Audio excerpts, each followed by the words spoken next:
Lights, camera.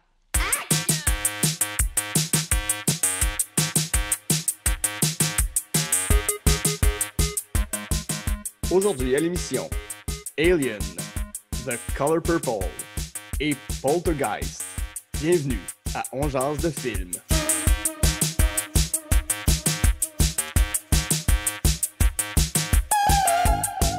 Bonjour à tous, ici Guy Saint-Cyr, On jase de film. La formule est bien simple, je m'entretiens avec un invité ou une invitée de ses goûts en cinéma. Donc, 3 coups de cœur, un film détesté et un plaisir coupable. Ce sont les Goods, the Bad and the Ugly de la cinéphilie de mon invité. Et justement, aujourd'hui, mon invité est l'humoriste Alex Perron. Salut Alex! Salut Guilla! Comment vas-tu? Ben, ça va bien, mais je tiens à te dire en partant que je déteste ce principe de faire des palmarès, de choisir des top 5, des top 10 de films. C'est trop dur. Oui. Mais je me prête à l'exercice pour te faire plaisir. C'est hyper ingrat à faire, puis je vais te faire une confidence. Depuis que j'ai parti le podcast, je me pose moi-même la question, mais ce serait quoi, moi, mes films que je mettrais en 3 coups de cœur, puis un film détesté et mon plaisir coupable? Puis j'arrive pas à m'arrêter sur aucun film, fait que je comprends à quel point c'est dur comme exercice pour bien du monde. Bon, ben merci de nous l'imposer, puis toi de t'en passer. T'es bien correct. Je suis là pour ça. C'est quoi la phrase? Faites aux autres ce qu'on ne voudrait pas qu'on vous fasse? Ben, ouais, j'ai pas appris cette phrase-là, moi. Alex, t'as un show qui normalement est en tournée, ton coach de vie amoureuse de la conférence, pour lequel tu as été nommé au Gala des Oliviers d'ailleurs. Félicitations. Merci. Tu as été un concurrent en résidence à Tombe Crochu pendant des années. Ouais. Tu as été un membre des mecs. Oui. J'ai fait toutes les saisons, en fait. Tu as été aussi un membre des mecs comiques. On t'a vu dans 3 fois rien. Est-ce que j'en oublie? Tu as été chroniqueur dans plein d'émissions. Tu en as animé. Oui, plein de trucs. Ben oui. C'est ça. Je veux savoir, avant qu'on rentre dans ta liste, ça remonte à quand tes premiers souvenirs de cinéma? C'est quoi les premiers films qui t'ont marqué? Bien, moi, à la base, je suis vraiment un tripeux de cinéma, particulièrement le cinéma d'horreur et de science-fiction. J'aime tous les genres, mais particulièrement ces deux-là. Puis moi, le cinéma, c'est vraiment quelque chose d'hyper important dans ma vie. J'essaie d'y aller au moins une fois par semaine. Puis quand je sais que je m'en vais voir un film que j'attends depuis longtemps, j'ai cette fébrilité de l'adolescence, d'aller m'asseoir dans la salle. Je suis content d'être là, j'ai hâte. Moi, il y a comme quelque chose d'un peu religieux par rapport au cinéma, c'est-à-dire que j'aime ça arriver d'avance. Il faut que je vois les bandes annonces. Je suis hyper tranquille dans une salle de cinéma. Puis ça a commencé très, très jeune, déjà vers 7-8 ans. Je me souviens de films qui ont déjà marqué, puis j'étais déjà rendue, j'étais pas dans les films d'enfants, moi, j'étais comme passé à l'étape adulte. Je pense à la version de King Kong de 1976 que j'ai pas vue en 76 parce que j'étais trop jeune, mais un peu plus tard, je me souviens que ça m'a marqué. Rencontre du troisième type de Steven Spielberg. Puis nous, moi, je viens de Québec, j'habitais Beauport, puis il y avait un cinéma à tous les dimanches à la salle paroissiale, où ils rejouaient justement des affaires qui étaient plus au cinéma depuis quelques années. Mais je me souviens, là, on prenait l'autobus scolaire dans le stationnement de l'église, puis on s'en allait là. C'est vraiment mes premiers trips de cinéma. Fait que moi, c'est arrivé très, très tôt. Puis quand on est arrivé à l'époque d'aller louer des cassettes, moi, là, je pouvais passer là, facilement une demi-heure, 3/4 d'heure dans les rangées de films d'horreur dans le sous-sol de la vidéothèque pour essayer de me trouver quelque chose. C'est vraiment, pour moi, le cinéma, c'est vraiment quelque chose d'important dans ma vie. Oui. Donc, on va rentrer avec ton premier film qui, justement, est un film qui allie horreur et science-fiction, Alien, 1979 de Ridley Scott. Ça met en vedette Sigourney Weaver dans le rôle de Helen Ripley, John Hurt dans le rôle de Kane. On n'en parle jamais, mais je le souligne, Bolaji Badejo qui jouait l'Alien, le xénomorphe. Oui! Exact. Qui n'est pas une performance vocale, mais qui est une performance corporelle, qui est quasiment une performance de danseur contemporain dans son cas. En fait, c'était un danseur de ballet. C'est pour ça. En fait, je me souviens pas de sa grandeur, mais il était hyper grand, très, très mince. Puis c'était un danseur de ballet. Puis c'est une des raisons pour lesquelles Ridley Scott l'a choisi. C'est que dans le mouvement, il y avait quelque chose de très gracieux, malgré le fait que c'était une maudite bébête interstellaire. Oui. Oui, mais il y a un aspect, puis on pourra peut-être y revenir même, mais il y a une vibe sexuelle dans Alien Oui. tout le long du film. C'est une volonté du réalisateur, de la production, que tout a une allusion sexuelle à un moment ou à un autre. Il y a un accouchement, il y a un personnage qui se fait rentrer un magazine dans le fond de la gorge, puis qui se le fait rentrer, puis rentrer, puis rentrer. Ouais. Juste la tête du xénomorphe c'est très phallique. Comment c'est rentré dans ta vie, ce film-là? J'imagine qu'au primaire, il devait y avoir un buzz, tu sais, en 79, je sais pas t'avais quel âge, mais... Ouais, non, moi, c'est drôle parce que ce film-là, je l'ai pas vu au cinéma parce que j'étais un peu trop jeune. Je l'ai vu en décalage au moment où, bon, là, maintenant, on appelle ça super écran, mais à l'époque, c'était premier choix. C'est vraiment là où je l'ai découvert. Naturellement, je regardais une tonne de films parce qu'on l'avait chez nous au premier choix. Fait que, puis ce film-là, je l'ai vu. Ça m'a fait peur. Puis comme tu l'as dit d'entrée de jeu, c'est un fabuleux mélange entre la science-fiction et l'horreur.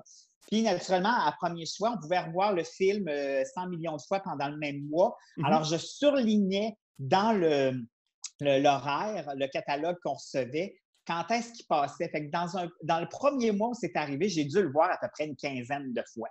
Puis c'est vraiment resté un film marquant pour moi à cause de tout ça. Premièrement, moi, je trouve que malgré tout ce qui s'est fait avant et après, ça reste la plus belle bébite de l'espace. Quand on la regarde physiquement, les détails qu'il y a dessus, elle est à la fois gracieuse, belle, mais tristement méchante. Fait que ça, je trouve ça vraiment extraordinaire. Je découvrais Sigourney Weaver qui est restée depuis ce temps-là, puis pas à cause juste de ce film-là, mais de tout ce qu'elle a fait dans sa carrière, mon actrice préférée. Il y a plein de trucs dans ce film-là qui sont venus me chercher visuellement. C'est magnifique aussi. Fait que c'est ça, ça a vraiment déclenché chez moi, peut-être même cette espèce d'amour du film de science-fiction et d'horreur. Puis justement, Sigourney Weaver, qu'est-ce qui te marque de cette actrice-là? Qu'est-ce qu'elle a fait d'autre qui te touche? Bien, ce que j'aime avec Sigourney Weaver, c'est qu'elle a fait à la fois, tout au long de sa carrière, de solides blockbusters, mais aussi des petits films à petit budget, mais toujours des histoires. Tu sais, c'est une actrice qui est restée très...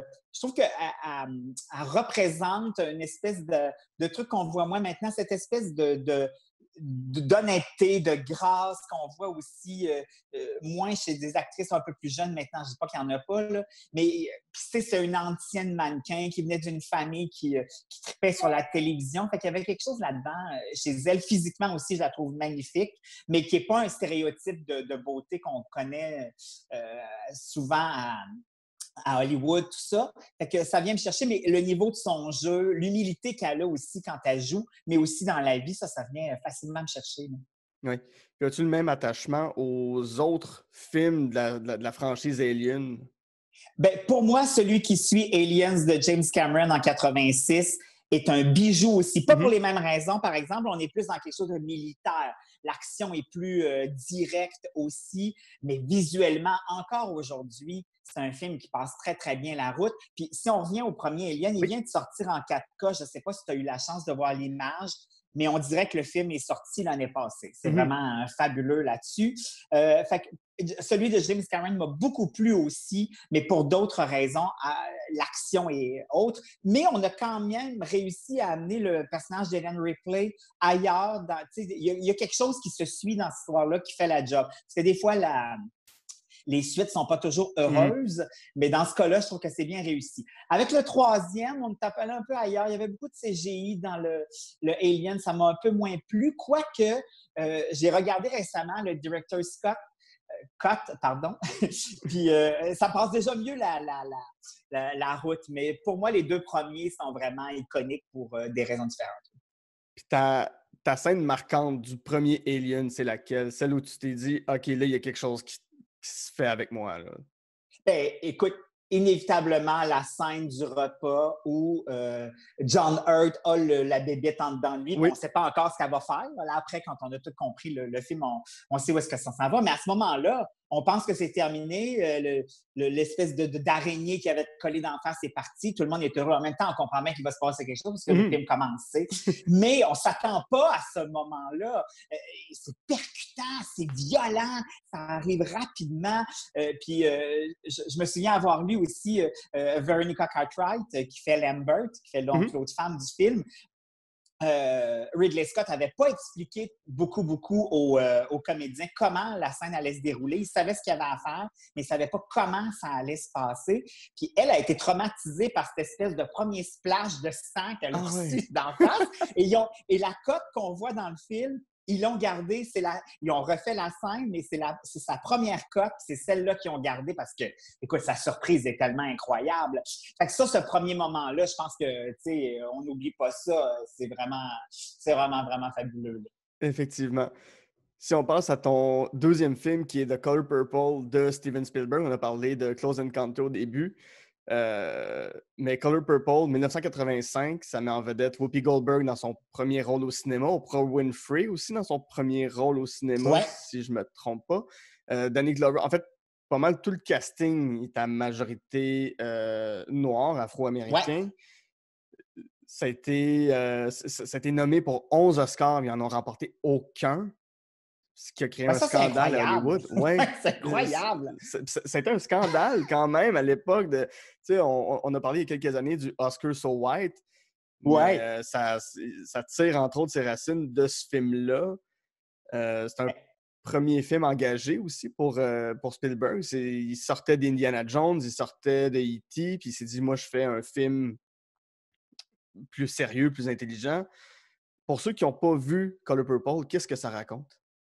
Bien, en fait, ça raconte l'histoire. On est à l'époque où l'esclavage vient de se terminer. Les Noirs commencent à avoir une vie qui se peut en parallèle. Puis, on suit cette jeune fille-là qui va être donnée en mariage à un monsieur pas super gentil qui va mal la traiter pendant des années. Mais elle qui va garder cette espèce d'urgence de vivre là, de vouloir s'émanciper de cet homme-là, mais aussi de sa vie à elle, puis qui est entourée d'une galerie de personnages où les hommes dominent puis que la femme est soumise, mais aussi, comme tu viens de le dire, il y a aussi tous les Blancs qui sont encore là, qui utilisent ces gens-là, soit comme bonnes, tu sais, c'est toujours la sous-traitance, là.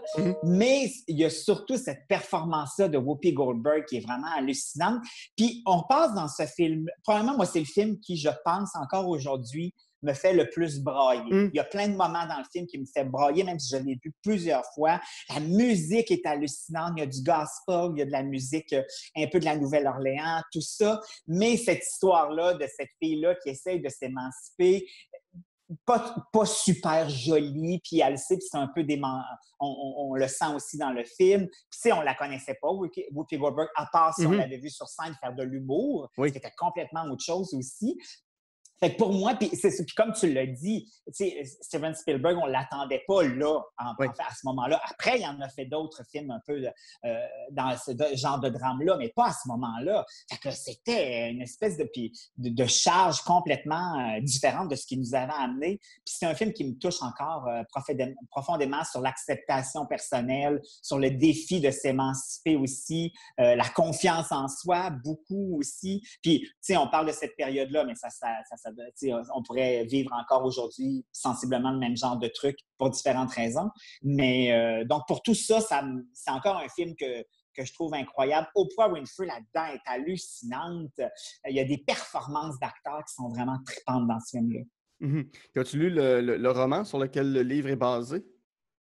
Oui, je l'ai lu quelques années après, que j'ai aimé, mais honnêtement, souvent, on trouve que l'adaptation au cinéma du livre, c'est moins réussi, mais je trouve que dans ce cas-là, Steven Spielberg est comme allé chercher tout l'important de l'histoire sans avoir je dirais pas le superflu, mais ce qu'on n'avait pas nécessairement besoin. Je trouve que c'est quand même un film qui dépasse le 2 heures, là, qui est pas de courte durée. Fait que non, je trouve que Steven Spielberg a trouvé vraiment l'essence de l'histoire. Moi, ça me convient très, très bien. Oui. C'est un film qui est sur une quête d'identité très forte de la part du personnage de Whoopi Goldberg. Puis je me demandais, en fait, c'est un film sur une femme qui, pendant 30 ans, cherche son identité, Puis dans le roman, je sais pas je me souviens pas à quel point dans le film c'est présent, mais elle découvre son homosexualité. Ouais. Puis je me demandais, toi, dans ta carrière, rapidement, quand tu es sorti de l'école, tu as fait les mecs comiques, tu as été étiqueté comme étant le fif. Puis je le mets entre guillemets, mais je trouvais ça intéressant que dans tes choix, tu aies The Color Purple, qui est un film où une Ouais? femme passe 30 ans à chercher son identité. Et toi, tout de suite, tu l'as affirmé et assumé. Encore là, à une époque, dans les années 90, où l'homosexualité n'était pas toujours acceptée, qu'il y avait encore énormément d'homophobie à l'époque. Je me demandais, ça venait de où, de ta part, cette volonté-là de t'affirmer, toi, tout de suite comme ça? Est-ce que c'était plus en blague ou est-ce qu'il y a une réflexion derrière ça? C'est drôle parce que j'avais jamais fait cette espèce de parallèle-là, mais je trouve ça vraiment intéressant.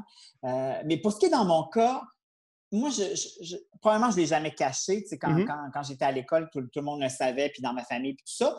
Puis je ne voyais pas comme. En fait, tu sais, je dis toujours que c'est comme une non-décision que j'ai prise dans le Mhm. sens où je ne me voyais pas pratiquer mon métier, faire de l'humour en faisant semblant que j'étais quelqu'un d'autre. Probablement, en plus, je ne pense pas que si j'étais arrivée sur scène puis que j'avais dit Hey, je suis moi puis ma blonde hier soir. Tu sais, je ne pense pas que beaucoup de personnes y auraient cru.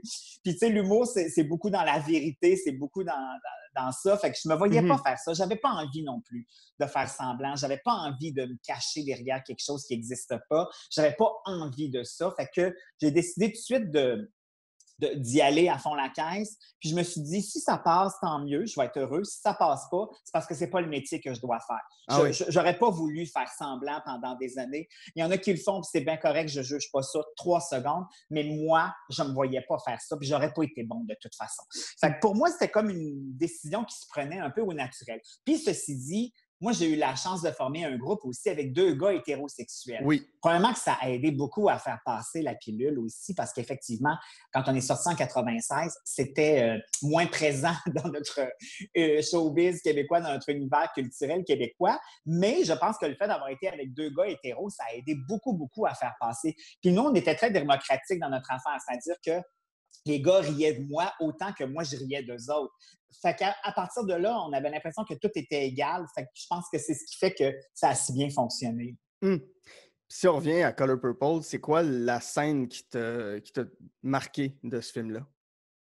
Il y en a plusieurs, Ouais. mais il y a ce premier moment-là où elle vient de se faire chicaner par son mari, puis il dit va nous faire de la limonade parce qu'il est sur la galerie avec son père, puis ils sont en train de jaser. Puis juste avant de revenir avec le gros pot de limonade, elle crache dedans, puis elle rebrasse. Puis là, tu fais comme ah, OK, elle vient de faire un pas. Là. Il y a comme un moment de rébellion qui vient de s'installer. C'est un petit pas, mais c'est le premier pas qu'elle va faire.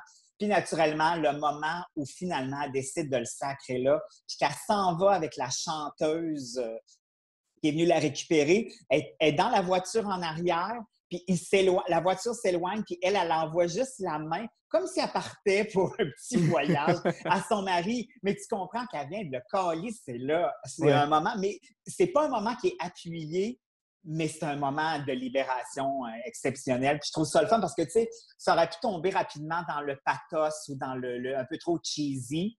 Mais c'est pas ça pantoute. Elle a le gros sourire fendu jusqu'aux oreilles. Elle y envoie la main comme si elle part 2 semaines en congé, tu sais. Mhm. Puis Whoopi Goldberg, tu sais, on la regarde, puis elle incarne le bonheur, elle incarne la joie, même quand elle joue dramatique. Je trouve qu'il y a une charge positive dans cette femme-là. Qu'est-ce qu'elle représente pour toi? Bien, effectivement, c'est exactement ce que tu viens de dire. Il y a quelque chose chez cette femme-là qui est aussi dans l'honnêteté, le naturel, on ne pousse pas la machine trop loin. Puis même, moi, quand je l'ai vu, je ne l'ai pas vu une tonne de fois sur scène faire de l'humour, mais il y a quand même quelque chose de ça qui reste. Il y a quelque chose d'un peu, pas à côté de ses souliers, mais de complètement, pas désengagé, c'est pas le bon mot, mais elle n'appuie pas. Puis à chaque fois qu'elle a joué ce genre de rôle-là plus dramatique, elle a ce don-là, cette espèce de naturel-là qui n'est jamais appuyé. Puis je pense que pour ce rôle-là, dans ce film-là, ça prenait absolument ça. Puis aussi, son visage est particulier, puis ça servait ce personnage-là. Mhm. Tu sais, elle se cache toujours les dents dans le film quand elle sourit ou quand elle rit parce qu'elle est mal à l'aise de sa dentition. Puis, tu sais, ça marche, c'est pas appuyé. Puis ses vraies dents. Fait que, Oui. naturellement, ça rajoute à la patente. Fait que cette espèce de côté naturel-là, écoute, je ne sais pas comment s'est passé le casting, puis j'imagine que Steven Spielberg a dû voir 100 millions d'actrices, mais je suis à peu près certain que quand il l'a vu, elle, il s'est dit « Hey, c'est ça, c'est exactement. » Ton troisième film, c'est Poltergeist de 1982. On reste quand même avec Spielberg. C'est Tobe Hooper qui l'a Ouais. réalisé, mais avec une omniprésence sur le plateau de Steven Spielberg, qui en est à sa première c'est son premier rôle en tant que producteur d'un film et non pas réalisateur. Oui. Puis en fait, aussi, en même temps, à ce moment-là, il y a une. Puis encore aujourd'hui, on n'a pas la réponse. Il y a eu cette espèce de controverse où on disait que c'était pas Tobe Hooper qui l'avait réalisé, mais c'était Steven Spielberg, mais que comme le film allait sortir à peu près au même moment que E.T., Steven Spielberg ne voulait pas se retrouver avec 2 films à peu près en même temps dans les cinémas, puis non plus ne voulait pas un peu gâcher l'espèce de moment où, tu sais, E.T., on est plus dans la fable pour enfants, puis Poltergeist, on est vraiment dans l'horreur, puis il ne voulait pas que ça nuise à l'un et l'autre. Par contre, si on remarque bien, dans le début de Poltergeist, on voit le quartier résidentiel où vit la famille, et c'est sensiblement le même quartier résidentiel que la famille de E.T., et ça, c'était voulu que Steven Spielberg donne cette espèce d'impression que ça se passait à peu près au même moment. Ah ouais! Dans le même coin. C'est le même voisinage. Ouais, wow. Mais pas pour les mêmes raisons. Donc, c'est d'autres rencontres étranges et mystérieuses. Puis, il en est resté aussi une espèce de côté maudit autour du film. Deux des jeunes comédiennes sont décédées en très bas âge. Je pense que l'année suivante, même dans la même année où le film est sorti, une des 2 actrices, Dominique Dunn, elle s'est fait assassiner par son chum. Exact. La petite fille, Heather O'Rourke, est décédée 5-6 ans plus tard. Elle avait comme 12 ans. Elle est décédée super jeune. Il y a toujours une espèce de côté « Oh mon Dieu, c'est un film maudit. Ils ont tourné avec des vrais squelettes. Est-ce qu'ils ont tourné sur un vrai cimetière autochtone? » Toutes ces questions-là se sont posées.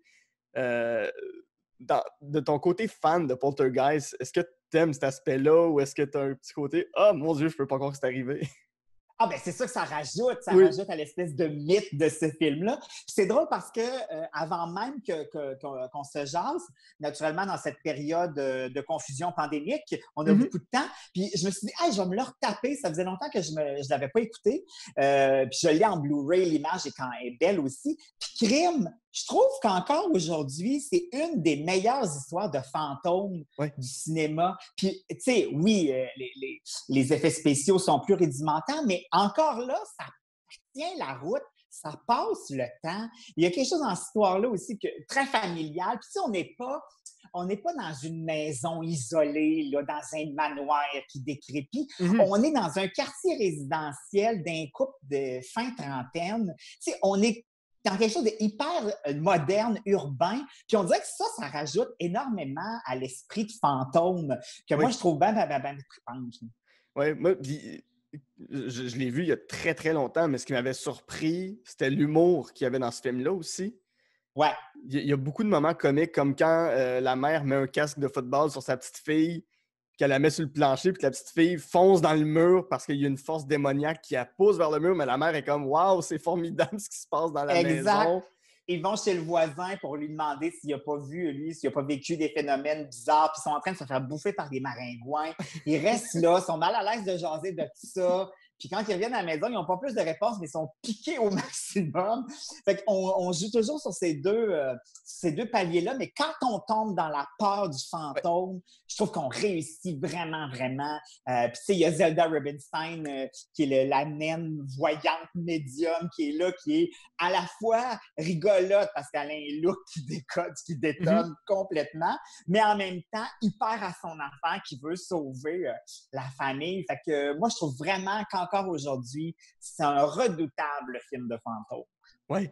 Puis Spielberg a écrit le scénario, il a basé ça sur ses propres peurs d'enfance. Il y a même une entrevue complètement surréaliste de lui, je pense qu'il est défoncé, avec Andy Warhol. Je ne sais pas si tu l'as déjà vu, cette entrevue-là, mais il y a de la neige dans la télé.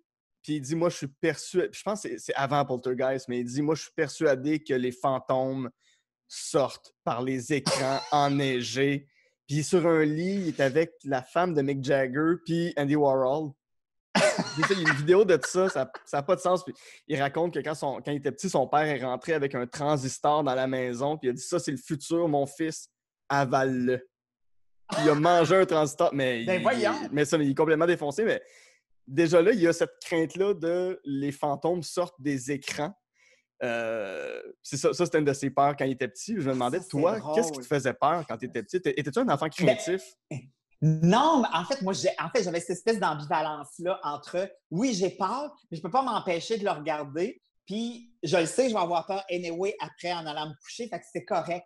C'est drôle que je me souviens qu'après que le film soit sorti, moi je l'ai vu un peu en décalage encore, mais c'était l'époque où on pouvait encore mettre parce que maintenant on peut plus, nos télés sont pas comme ça, mais on pouvait mettre sur le poste où il y avait juste de la neige. Oui.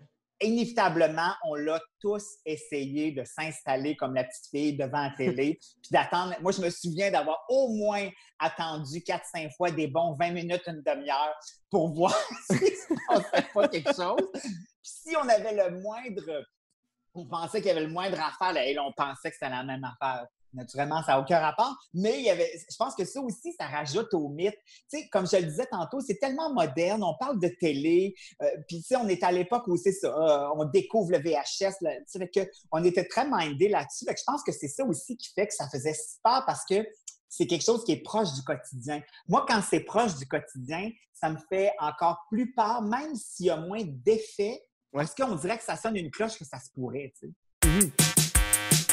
On va faire une petite pause là-dessus. Puis on va revenir avec... J'adore enregistrer On jase de film. Ça me permet de partager avec vous ma passion première qui est le cinéma et avec des invités formidables. Et si jamais vous avez des commentaires, si vous avez des critiques, des choses qu'on pourrait améliorer, des gens que vous voulez que je reçoive à l'émission, écrivez-moi sur Facebook, On jase de film, Instagram, @On jase de film. Venez me parler, faites-moi vos listes, vos 3 coups de cœur, les films que vous détestez, les films qui sont des plaisirs coupants pour vous. Je vais vraiment avoir un plaisir fou à vous lire. Sur ce, je retourne avec mon invité pour jaser de films. De retour à On jase de film avec mon invité Alex Perron, avec qui en première partie on a parlé des films Alien, The Color Purple et Poltergeist. Alex, on va rentrer dans ton film que tu n'aimes pas du tout. J'ai été surpris. C'est Dumb and Dumber des frères Farrelly avec Jim Carrey et Jeff Daniels. Qu'est-ce que tu n'aimes pas de ce film-là où 2 gars partent vers Aspen parce qu'un gars pense qu'il est en amour avec une femme et que cette femme-là, c'est un amour réciproque, mais c'est basé sur rien. Là. C'est que du vent. C'est des prétextes à des gags. Tout ce film-là m'énerve. Écoute, encore aujourd'hui, je comprends pas ce succès-là. Je comprends pas. Puis pourtant, je considère que j'ai de l'humour, puis j'aime ça. Oui. Je suis pas obligé d'être dans les grandes stratosphères de l'humour fin et raffiné. Je suis capable de rire d'un bon gag de tête. Mais ce film-là, je trouve ça tellement innocent. Les 2 gars m'énervent, je les trouve pas drôles, j'aime pas leur look, j'aime pas leur quête. Puis à chaque fois que... Toi, est-ce que tu l'aimes? Je ne dirais pas que je suis le fan numéro 1 du film, mais peut-être une fois ou 2 ans, je me le claque puis je ris beaucoup. Oh mon Dieu! Tu ris beaucoup? Ah ouais, non, il y a des scènes de ce film-là qui me font cramper. Nomme-moi-en une. Nomme-moi-en une. Il y a... J'en ai déjà parlé, mais je vais en reparler, ça me fait tellement rire, mais il y a une version Director's Cut de ce film-là. Ouais. Où Jim Carrey, non, c'est le personnage de Jeff Daniels, je sais pas ce qu'il a mangé, mais il a une grosse diarrhée, puis il finit par vider une toilette par-dessus son épaule pendant que la famille du personnage de Mary est de l'autre bord, mais c'est tous les bruits, mais ça, c'est qu'il finit par dévisser une toilette puis qu'il la vide par-dessus son épaule dans le jardin de la famille. Je sais pas pourquoi ça a un effet sur moi, parce que je suis pas nécessairement un amateur d'humour scatophile dans la vie, mais celui-là, scatologique. Mais ce gag-là me fait vraiment rire. Il y a juste une scène où Jim Carrey sort du bar, puis ça, c'est quand même improvisé. Il était pas censé dire cette réplique-là, mais il sort. du bar, il y a une plaque marquée « L'homme marche sur la lune », puis il fait, je veux dire, c'est-tu pas incroyable ce qui vient d'arriver? OK, ouais, mais il y a ce genre de gag-là, mais... Non, je peux ouais. comprendre. Puis, de toute façon, c'est moi le miochon de la patente parce que ça a eu un succès énorme. Puis encore aujourd'hui, c'est un film culte que les gens réécoutent. C'est un peu comme Le sapin et des boules. Dès qu'il passe une fois dans l'année, tout le monde se garoche. Ouais. Mais moi, je fais ça. Tout ça, je comprends pas ça. Et pourtant, j'aurais dû. Puis je me souviens de l'avoir vu au cinéma. Puis je te jure, là, puis je suis pas déplaisant, là. J'ai dû sourire 2 fois pendant que tout le reste de la salle riait à gorge déployée. Puis moi, je comprenais pas tout ce qui se passait. Ouais. Bon, je suis pas un fan à la base de Jim Carrey. Là, je suis pas vraiment pas. Fait que c'est sûr que ça aide pas en partant. Mais j'y allais en toute ouverture. Mais c'est ça. Pour moi, c'est un trou noir du cinéma. Même pour le petit gars aveugle à qui il donne une perruche morte. Ah ouais, wow. Ouais, je le sais, je sais pas. Mais je pense aussi que peut-être que si certains gags avaient été déposés dans un autre film, j'aurais embarqué. Peut-être. Mais là, on dirait que c'est comme toute la suite de ces 2 gars-là qui fait que même rendu au bon gag, je m'entorche. On dirait. Je sais pas. C'est ça. J'ai jamais compris ce succès-là. Puis il y en a eu un deuxième, si je me trompe pas. Il y en a même... Il y a quelques années. Ouais, mais il y en a même 3. En fait, il y a une espèce de suite, pas suite, qui est quand les 2 se rencontrent. Ah oui, OK. Mais bon, ça a été un flop. Mais même Dumb and Dumber 2, ça a été un gros flop. Là, ça n'a pas marché. Je pense que c'est un film qui s'inscrit dans son époque très précise, puis c'est là qu'il faut le voir, puis il faut le contextualiser pour le comprendre puis l'aimer. Mais à l'inverse, c'est quoi les comédies qui t'ont le plus plu, qui t'ont fait rire aux larmes? Là, il y en a plein. Tu vois, un peu dans ce style-là, là, tu sais, y a-t-il un pilote dans l'avion? Ou, tu sais, on est dans le gag visuel, puis, tu sais, l'histoire tient un brin sur rien, puis c'est une parodie de film catastrophe. Ça m'a fait beaucoup rire. Je pense qu'il y en a il y en a 3 à peu près. Les 3 m'ont fait rire. Ça j'adore ce genre de truc-là. Je suis pas je serais bien menteur de dire que je suis un grand fan de films français, mais Tati Daniel, La Crise, sont 2 films que je trouve encore extrêmement drôles avec un propos super intéressant. Puis c'est bizarre, tu vois, ce que je m'apprête à te dire, puis je viens de dire complètement le contraire avec Jim Carrey. Moi, un bon Louis de Funès, j'arrive pas ça. Les films de gendarmes, tu sais, je m'en taperais pas un à tous les soirs, là, mais tomber dessus, ça se peut très bien que je le regarde avec un plaisir vraiment heureux. La Grande Séduction au Québec, moi, ça m'a fait rire en citronnade, vraiment, vraiment beaucoup. Je trouvais que le scénario était original, c'était sympathique, puis en même temps, il y avait des solides gags là-dedans. Fait que tu vois, j'ai de l'ouverture au niveau de l'humour. Oui, ben oui. Mais pas pour nos 2 Et finalement, ton dernier film que j'ai jamais vu, c'est un remake. C'est Poséidon 2006 de Wolfgang Petersen. Wolfgang Petersen qui est un abonné au cinéma catastrophe. Dès qu'il y a un cataclysme écologique, dès qu'il y a un building qui explose, Wolfgang Petersen n'est jamais très loin. C'est Kurt Russell qui joue là-dedans avec Josh Lucas. Bon, c'est un film sur un naufrage, puis sa carrière a pas mal naufragé après ça. Qu'est-ce que t'aimes du en fait, qu'est-ce que ça raconte, cette histoire-là? En fait, c'est une vague scélérate, donc un tsunami, qui va renverser un bateau de croisière, donc il va se retrouver complètement à l'envers, c'est-à-dire que la coque qui est au-dessus de l'eau, puis le reste du bateau donc dans l'eau, et les survivants vont devoir remonter vers la coque pour se trouver une porte de sortie qui est située pas loin de l'hélice. En gros, c'est ça. Mais attends, là, il faut dire que moi, j'adore les films catastrophes des années 70, que ce soit Tremblement de terre, La Tour infernale, et la première version du Poséidon, qui doit dater d'à peu près 75-76. Puis ce remake-là, je l'aime parce que j'avais beaucoup aimé le premier. Bon, le scénario a été retravaillé moins bien, mais naturellement remis au goût du jour parce que ça ne se passe pas à la même époque. Mais c'est ça, l'histoire est plus mince, mais c'est ça, il y a des effets, on est dans l'eau, ça explose, il y a du monde qui meurt, les petits bouts de touche. Je l'aime, puis je l'ai acheté. Ouais. Puis j'ai dû le réécouter 4-5 fois. Wow, OK. Mais sur la planète, je suis probablement le seul. Mais je l'assume totalement. Mais c'est pas un bon remake, là. On va être honnête, on va se le dire. C'est pas un bon remake. C'est bien fait, mais c'est pas, ça top pas le premier de 76. Mais encore là, on est dans des gens qui sont pris dans une situation catastrophique où c'est un bateau qui se renverse à l'envers. Il y a quand même l'aspect, tu sais, un peu comme dans Alien, l'aspect confinement, l'aspect on est restreint dans un lieu. Puis l'espèce de dépassement de soi, là, tu sais, on est rendu juste 7-8 puis il faut s'en sortir ensemble. Puis on va se trouver un plan puis une stratégie puis on va essayer de se rendre. Puis aussi, tu sais, dans ces films catastrophes-là, il y a toujours cette espèce de petite gang-là qui ont pris une décision complètement à l'inverse du reste des survivants, mais c'est quand même eux autres qui ont fait la bonne affaire, tu comprends?